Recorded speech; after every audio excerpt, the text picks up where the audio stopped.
Еўрарадыё.фм. Всім прывітанне, гэта стартапніца, сумесны праект Еўрарадыё і сайта bel.biz пра дзёрзкіх беларускіх прадпрымальнікаў і смелых інвестараў, якія ўкладаюць іх свае грошы, як заўжды. Юлія Нехай у нашай студыі, рэдактарка bel.biz. Прывітанне, Юлія. Привет. Сённяшняя наша госця гэта Ксенія Шурак. Прывітанне, Ксенія. Привет. Ксенія супрацоўнік стартапа 3DMG, я так разумею, да? Гэта рашэнне для генерацыі 3D-мадэляў, заснаванае на машынным навучанні, і як я зразумеў з апісання, гэтае рашэнне можа быць цікавае геймдэв-студыям. Ксения, распавядзіце крыху про ваш проект и про вашу роль в нем. Да, все верно. Наше решение 3D Model Generator создано для того, чтобы помогать 3D-моделерам создавать 3D-модели, соответственно. Да, оно на машинном обучении, и планируем мы начинать работать именно с геймдев-студиями, так как видим сейчас проблему на этом рынке, но также потом мы можем еще зайти на рынок мультипликации и различных рекламных проектов. Вось як зараз гэтую праблему вырашаюць геймдэв-студыі? Ну, я так думаю, што не вы адны яе бачыце, так? Да, конечно. І што зараз яны прадпрымаюць, каб ускорить генерацию моделей? Ну, на данный момент существуют решения, которые помогают генерировать модели. Это достаточно известные 3D Max, Blender, может быть, вы даже слышали о них. Ну, про 3D вот, Max, да, вот. И существуют еще 3D-моделеры, которые непосредственно работают в этих системах. Но в чем особенность, что все равно для получения результатов нужны порой недели, например, если мы говорим о гуманоидной модели, потому что функционал достаточно сложный в этих программах. Мы же хотим упростить процесс создания контента и помочь именно геймдев-студиям в этой проблеме. Я знаю, что у вас есть такие, в общем-то, планы оптимизировать этот процесс в 8000 раз. Расскажите, да. Каким образом это возможно, почему именно 8000 раз? Да, это интересный вопрос. В общем, как мы эту цифру вывели для себя. Изначально мы планируем, что генерация в нашем решении будет происходить очень быстро. То есть наша система, из-за того, что она основана на машинном обучении, будет распознавать исходную модель, сегментировать ее и выдавать уже несколько вариаций одной модели в течение 10 секунд. Соответственно, мы взяли для себя определенное время генерации одной модели.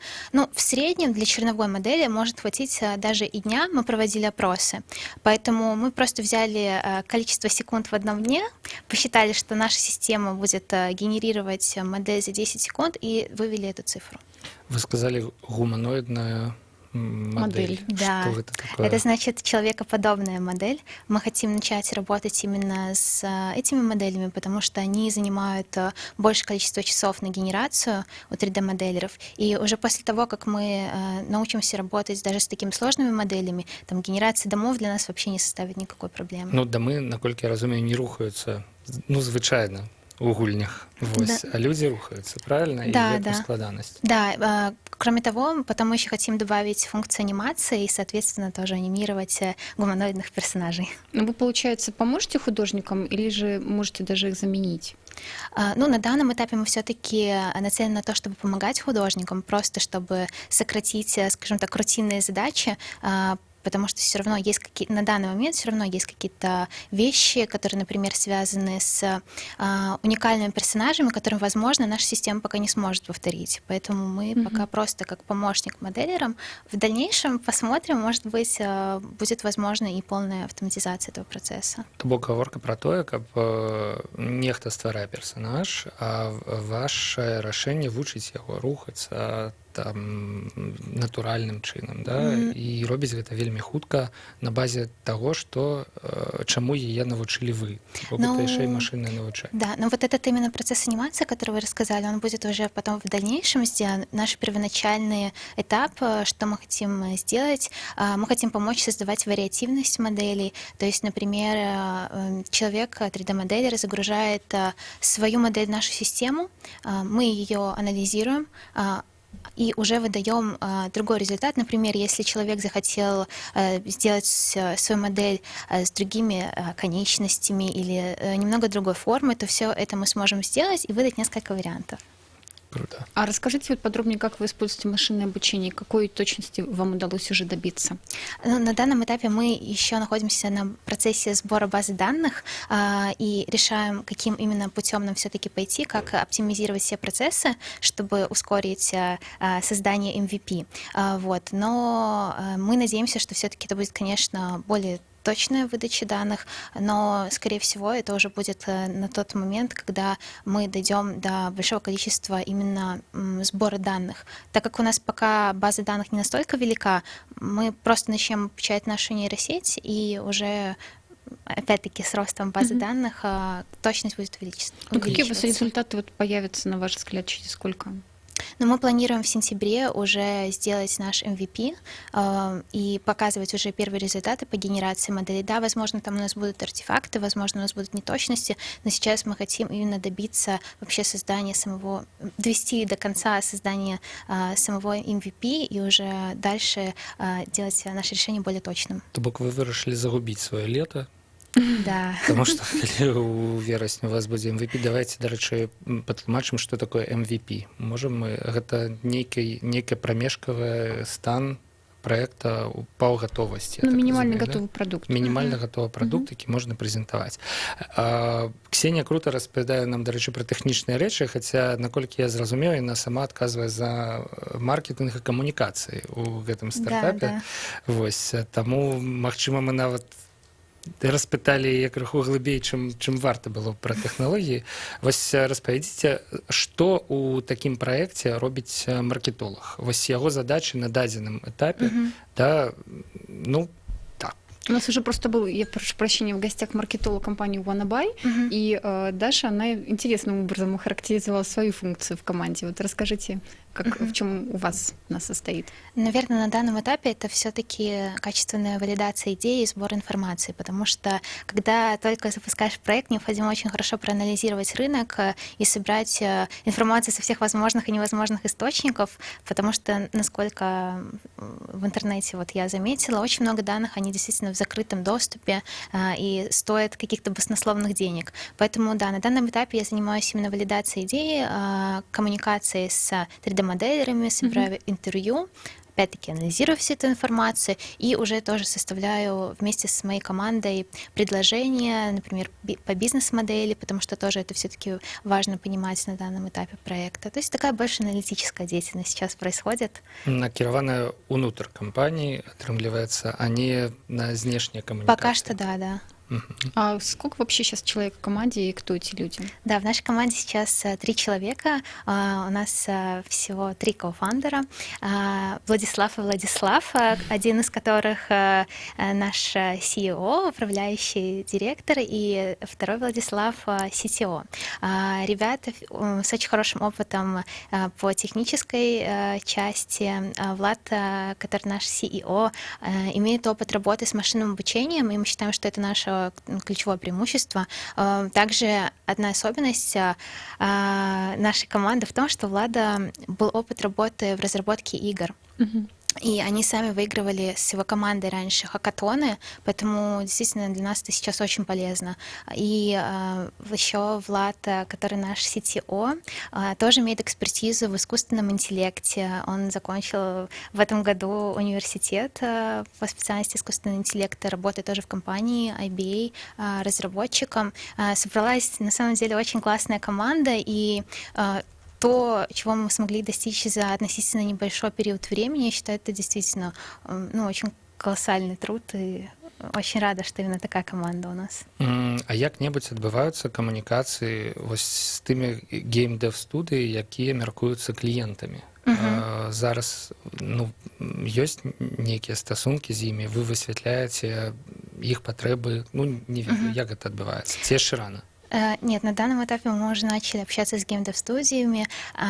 Тоже... Интервью проводите? Да, мы проводим интервью и получили очень неплохой отзыв тоже по поводу нашего решения непосредственно уже от геймдев-компании, потому что они подтвердили нашу гипотезу о нехватке контента и работы с ним. Да, поэтому уже начинаем активную работу. Вы ходили на Wargaming? К сожалению, на Wargaming пока не ходили, но, возможно, пойдем. Но у них все-таки немного другая тематика, у нас больше гуманоидные модели.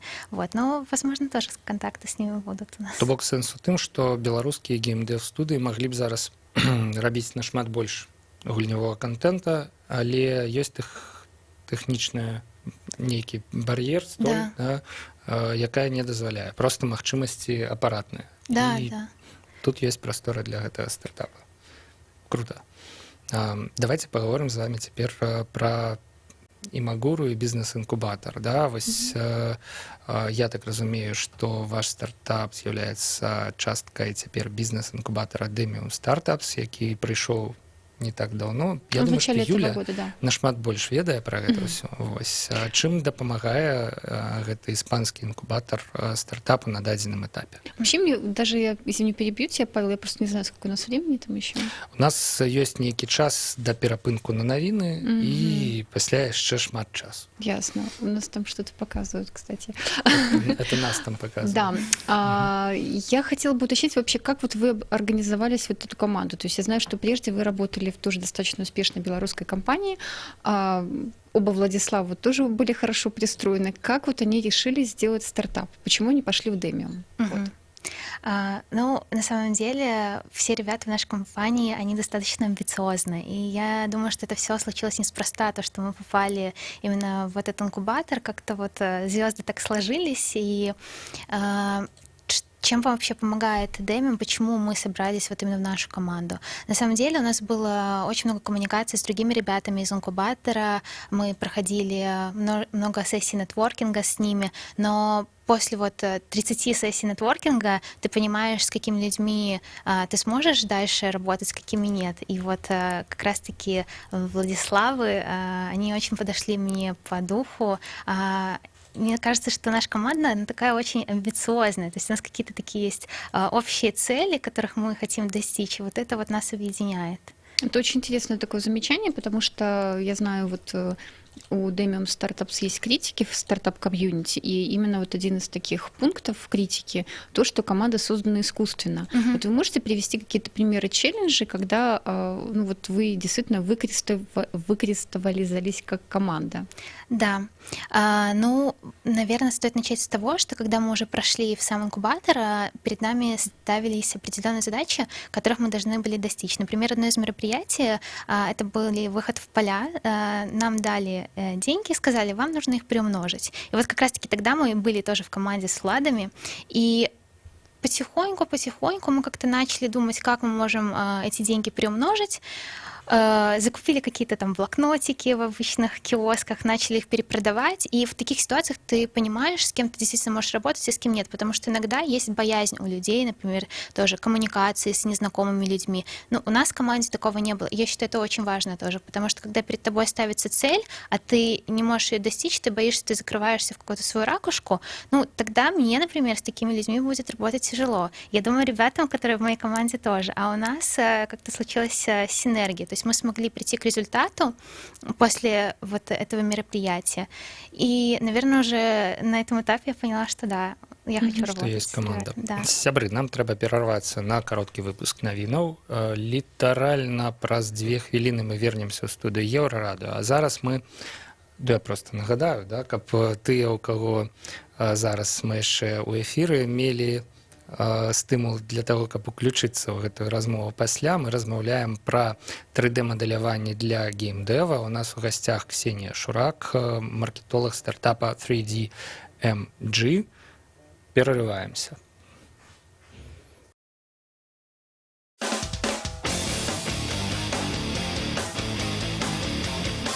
Еўрарадыё. Лаві нас кожны будні дзень на FM. Раніцай о 6 і ўвечары о 23. У Гродні на хвалях радіорація 98,1 FM. У Брэсце 99,2 FM. Даведайся пра галоўныя падзеі дня з праграмаў Петарда і Еўразум. Слухай Еўразум з панядзелка па пятніцу о 18, а Петарду о 20. Нон-стоп наш эфир доступны у интернете по адресе euraradio.fm и euraradio.by. Слухай Еўрарадыё праз спадарожнік Астра 4А. Абяцаем альтэрнатыўную музыку, свежыя навіны ды эксклюзіўныя рэпартажы. Далучайся до нас у сацыяльных сетках. Еўрарадыё. Час ведаць, што адбываецца.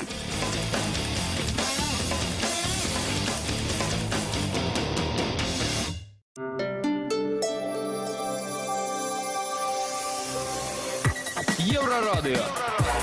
Навіны – наша справа.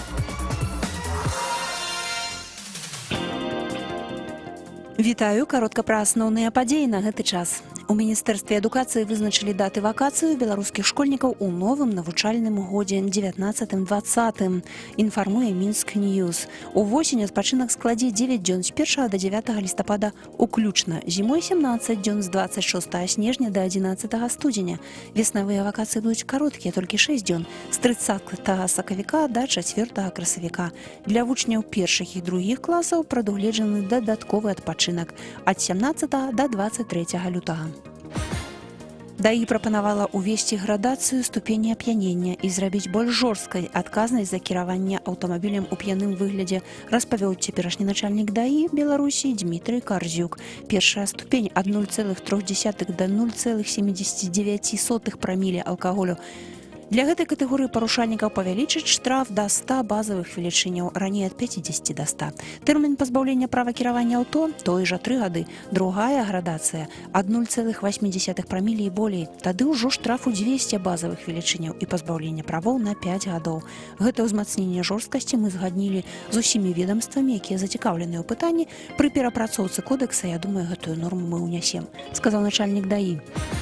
Дату і месца пахавання расійскіх падводнікаў, што загінулі ў Баранцавым моры, паведамляць публічна не будуць, пахаваюць іх у Петербургу. Пра гэта піша Фонтанка без указання крыніцы. Верагодна, на серафімаўскіх могілках, дзе пахаваны экіпаж падводнай лодкі «Курск». Больш навінаў на еўрарадыё.фм.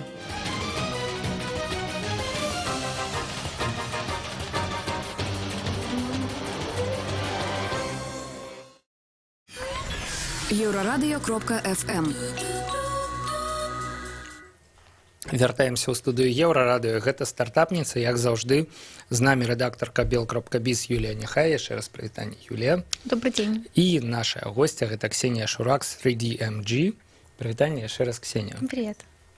3DMG занимается пошукам рашэння для генерацыі 3D-мадэляў, заснаваным на машынным навучанні. Гэта будзе карысна для геймдэв-студый, якія, як мы высветлілі ў першай частцы, маглі б ствараць больш гульняў, яшчэ больш гульняў, але ёсць тэхнічная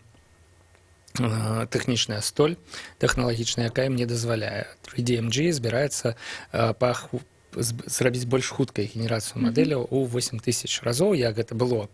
Мы абмяркоўвалі раней, а зараз мы вырашылі абмеркаваць удзел стартапа ў інкубатары Demium Startups. Я так разумею, прыйшоў час. Да? І тое пытанне, якое я задаў, але на якое яшчэ вы не адказалі, Ксенія. Так што ж там адбываецца ў гэтым Demium Startups? Ну, на самом деле, Demium очень помогает стартапам на первоначальных этапах развития проектов. Что мы получили как стартап, безусловно, это методология. У нас есть программа, расписанная на месяцы вперед, где мы поэтапно выполняем все рекомендации, и у нас есть определенный KPI. Это помогает, потому что ты начинаешь действительно очень быстро работать. Когда перед тобой стоит конкретная цель, тебе должен быть конкретный результат, у тебя уже нет времени просто сидеть дома и пить чай в свободное время, правильно? Добра, што ёсць час на то, каб прыйсці ў студыю Еўрарадыё і паўдзельнічаць у стартапніцы. Ну, а вы самі сабе не поставили б такія ж KPI, ці нават больш жорсткія? Наверное, возможно, что и нет, потому что у меня, например, не было опыта построения стартапов. Именно Demium помогает навести в порядок в голове, понять, что же выполнять и какими этапами в первую очередь. Потому что когда у тебя нет опыта построения своего бизнеса, это достаточно тяжело действительно отделить самое главное и выделить для себя, над чем же начинать работать. Ну и во вторую очередь хочу сказать, что Demium — это, конечно же, нетворкинг. Мы познакомились с очень большим количеством людей, которые которые дают нам очень интересные фидбэки по нашему решению, и теперь мы знаем, что же нам улучшить в нашем проекте, к чему нам стремиться дальше. Это действительно очень классно, и не знаю, где бы еще в Беларуси я бы смогла за такой небольшой промежуток времени получить такой качественный нетворкинг. Ну, можете рассказать подробнее, вот как вы работаете с менторами, какие вам задачи ставят, вот примеры KPI. Помнишь, у нас в гостях была Алина, вот она рассказывала, какие, допустим, поставили собрать за день, сколько, 800 тысяч? 500 заявок за день. 500, да, провести інтерв'ю, 500... І у яе, здаецца, было 200, але пасля яна даведалася, што яе проста выкінуць з яе інкубатара, калі яна не збярэ. І взялася и набрала и 800, да. Класс. И на я такие, молодец. Потом еще обработала их. Вот, то есть какие у вас примеры KPI и вот как вы выходили из зоны комфорта? Ну, на первоначальных этапах у нас KPI были касательно нашей стратегии менеджмента, это построение Lean Canvas,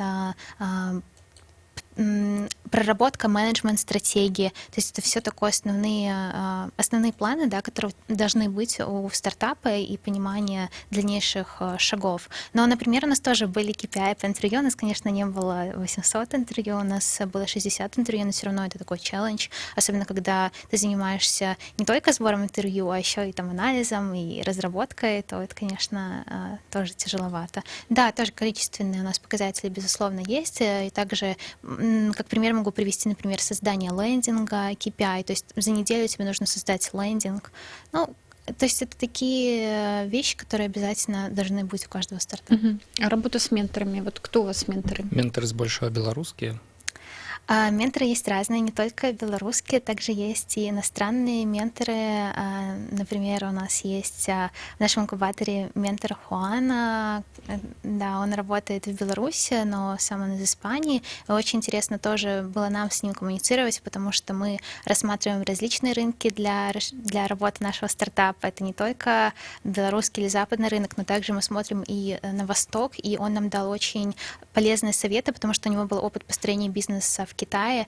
И действительно, это очень классно, когда ты можешь прямо из уст в уста получить информацию и у человека с опытом. Ну, что-то вам посоветовал, например, в плане выхода на рынок, вот ЕС, например, и Китай? Ну, один, наверное, из самых главных советов, который он дал, не идти на рынок Китая, когда еще проект на самой ранней стадии, потому что китайцы, они могут все очень быстренько и красиво сделать сами, если они уже знают просто какое-то ключевое решение, какие-то секретики вашего решения.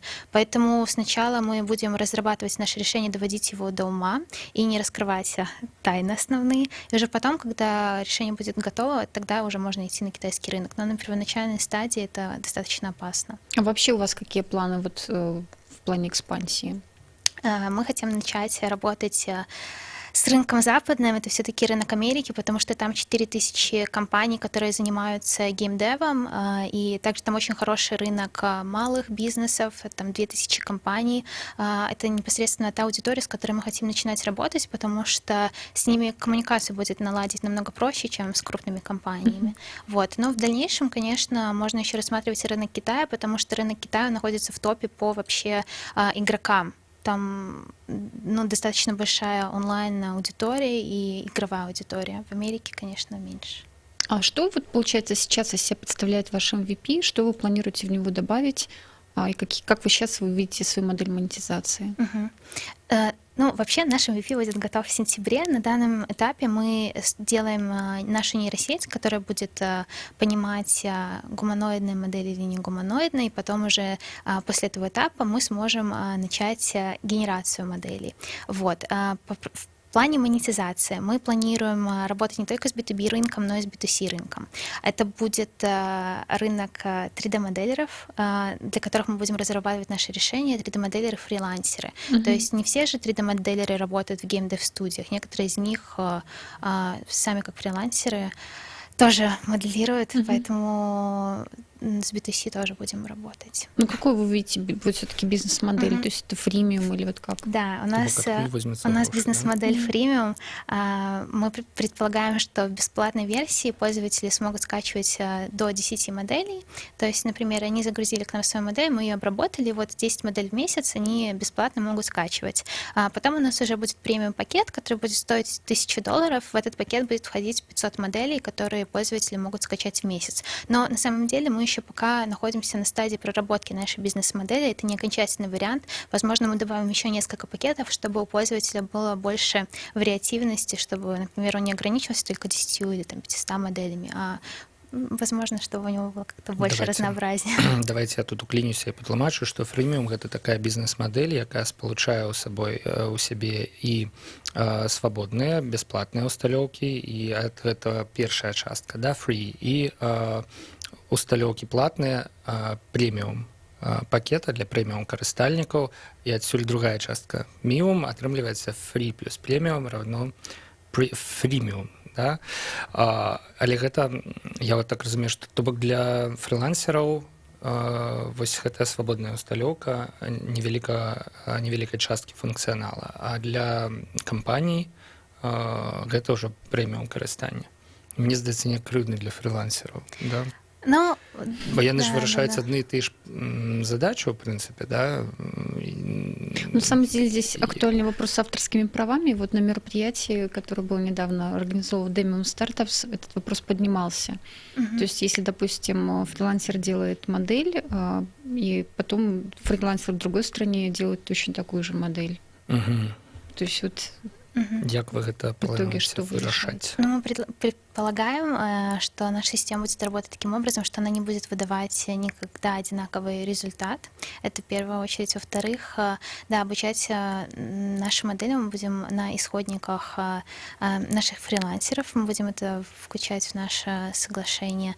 Вот. Но тоже мы будем перерабатывать полностью модели, и за счет сегментации мы будем добиваться того, что на выходе никогда не будет одна и та же модель. То бок усе мадэлі, якія распрацоўвае 3DMG, яны будуць заставацца у, ну так бы мовіць, базе, у памяці, так, і яна не будзе, гэта сістэма, выдаваць такую ж зусім мадэль. Мне это нагадвае тое, як фотографы звычайна выходзяць з палажэння, калі трэба фота з аднаго і таго ж мерапрыемства прадаць 10 розным выданням.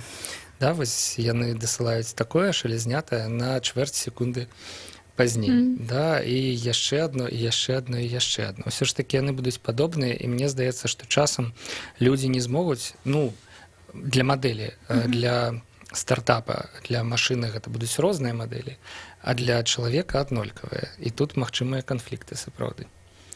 Я думаю, что этот вопрос мы еще будем прорабатывать, безусловно, потому что пока еще такая достаточно ранняя стадия проекта, но мы будем возвращаться к этому вопросу. То бок, у прынцыпе, тэарэтычна выйсце ёсць. Да, безусловно. Я думаю... Ну, тут момент, наверное, а вот вообще, как специалисты говорят, какой процент изменений он считается адекватным для того, чтобы мы уже говорили о принципиально новом продукте? То же самое, как, например, журналист, он может написать один и тот же текст, но он может поменять лид, заголовок, немного структуру, и уже вроде как... Мне здаецца, это так суб'ектыўна. І зноў жа, мне здаецца, што з гледзяшча заканадаўства нават мінімальны працэнт зменаў ужо сведчыць пра тое, што перад намі новы прадукт, і я ж кажу, з чыста юрыдычнага гледзяшча ніякіх праблем, калі сапраўды сістэма навучаецца і не выдае такі ж самы вынік, іх не будзе. Але вось гледзяшча карыстальніка, які бачыць, ну, амаль аднолькавыя там да дэталяў, да, вось тут могуць узнікаць пытанні. Да, но тоже вот будем прорабатывать, но что интересно, что все равно потом планируется доработка наших моделей в уже других программах, так как мы будем все-таки работать, скорее всего, как плагин в 3D Max, в том же Maya, и поэтому эти вопросы, я думаю, уже можно будет конкретно там слегка доработать. Каким вы видите экзит? То есть, ну... Я, в принципе, давайте по чарзе. Вы глядзіце, Demium Startups, гэта ж таксама на нейкі час, да? То бок, вось што будзе, калі скончыцца ваш перыяд знаходжання ў гэтым інкубатары? После этого мы планируем продолжать работу. У нас уже расписан roadmap до лета следующего года. То бок, это будуць іншыя інкубатары ў іншых месцах, ці... Мы тоже думаем на этот счет, смотрим инкубаторы в Америке, но пока что это еще у нас все так в планах. Но у нас есть список функций, которые бы мы хотели реализовать, и мы сейчас общаемся тоже со специалистами, какие из них реализовывать первыми, какие в следующую очередь. Вот. И мы будем продолжать работать, у нас все расписано уже. Свободного времени нет. Он не забирает некую долю, Он берет да? долю. Ага, берет. Сколько он берет долю, напомните? 15%. А мне кажется, что это немало. Немало, да. Но Теперь у вас есть 4-й фаундер, можно так сказать. да, на самом деле, я думаю, что поддержка от инкубатора, она будет и в дальнейшем. То есть я думаю, что все равно те коммуникации, которые у нас сейчас выстраиваются, они будут продолжаться далеко в будущем. То есть не в рамках полугода, а, возможно, на весь цикл проекта. А Деми помогает вам с какими-то партнерскими активностями, знакомиться с корпорациями, что-то в этом духе есть? Да, активно помогают. Але не з варгеймингом пока что. Ну, я думаю, что с ними мы в скором времени свяжемся, но да, действительно, очень активно нам помогают связываться с компаниями. Ну, с какими, например? Ну, например, мы связались с сетевой компанией «Маскарад». Вот, и это было действительно очень полезно узнать его фидбэк. Вот, то есть это достаточно разные контакты, но... Мне здаецца, што прыйшоў час да пытання, якое Юлія задала, але з якога я звярнуў, да, мы ўжо зразумелі, што на бліжэйшы год экзіта не плануецца, таму што распрацаваны роудмэп, так? Вось, якім вы бачыце экзіт, калі, хто вас будзе набываць, ці застанецеся вось вы асабіста, напрыклад, у камандзе, калі стартап стане часткай нейкай вялікай корпорации? На самом деле мы пока рассматриваем несколько вариантов.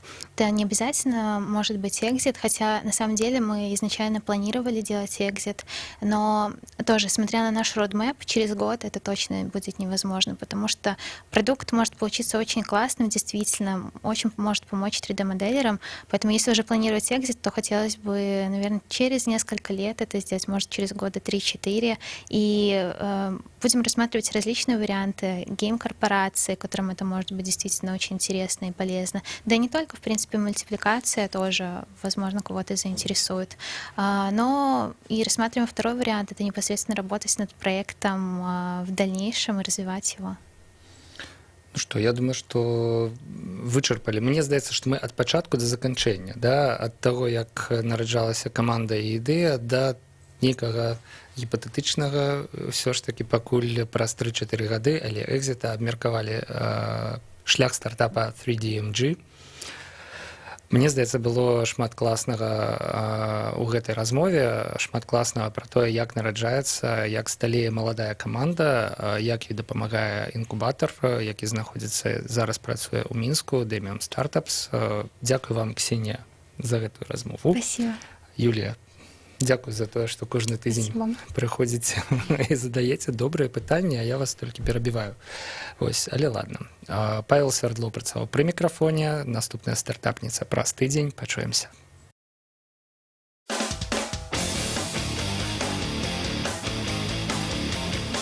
Еўрарадыё. Лаві нас кожны будні дзень на FM. Раніцай о 6 і ўвечары о 23. У Гродні на хвалях радіорація 98,1 FM. У Брэсце 99,2 FM. Даведайся пра галоўныя падзеі дня з праграмаў «Петарда» і «Еўразум». Слухай «Еўразум» з панядзелка па пятніцу о 18, а «Петарду» о 20. Нон-стоп наш эфир доступны у интернете по адресе euraradio.fm и euradio.by. Слухай «Еўрарадыё» праз спадарожнік «Астра 4А». Абяцаем альтэрнатыўную музыку, свежыя навіны ды эксклюзіўныя рэпартажы. Долучайся до нас у социальных сетках. Еўрарадыё. Час ведаць, што адбываецца.